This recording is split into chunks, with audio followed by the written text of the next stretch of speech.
I'd like to start by showing you what 2E can look like on testing and why your child's gifts or challenges, or both, may not have been fully recognized before, even if they had intelligence testing at school. So let's take a quick look at 3 scores and see what they mean. So here's a score. Oops. Here's a score that is well above average. We would expect this child to perform well in class. Here's a score that's well below average.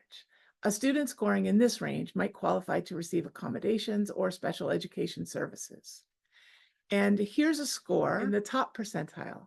Kids scoring in this range might be selected for a gifted and talented program. There's a key piece of information that's missing. These 3 scores came from the same child on the same test.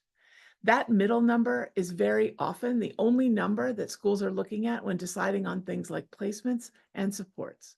But when a student has both very strong and weak subtest scores like these, it creates a high risk of skewing the numbers and clouding the picture. Gifts mask challenges, challenges mask gifts, and averages mask outliers. This is what's known as twice exceptional, or 2E. And this is more common than you think. It's a whole population. These are the anonymized scores of our real students at Flex School. We have more students than this, but we've only included those who had all of these scores on one test.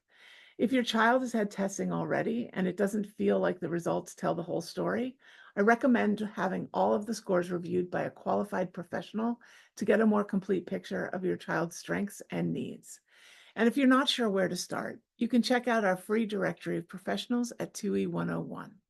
So what does this profile look like in the real world? You might be seeing A's on tests and zeros on homework. A kid who talks like a professor, yet writes like a kindergartner. A child who solves math problems in their head, but doesn't show the work. A formerly engaged and curious student who's starting to shut down or melt down.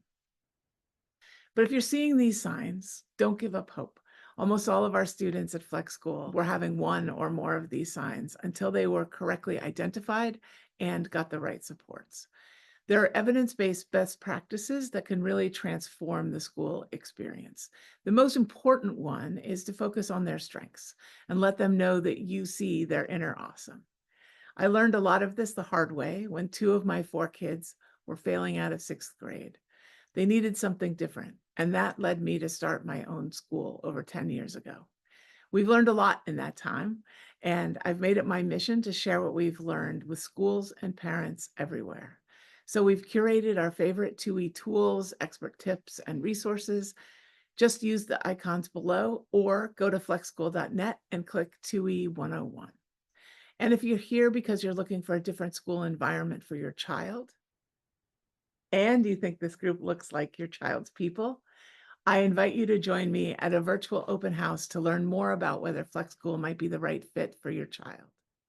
Thanks for watching.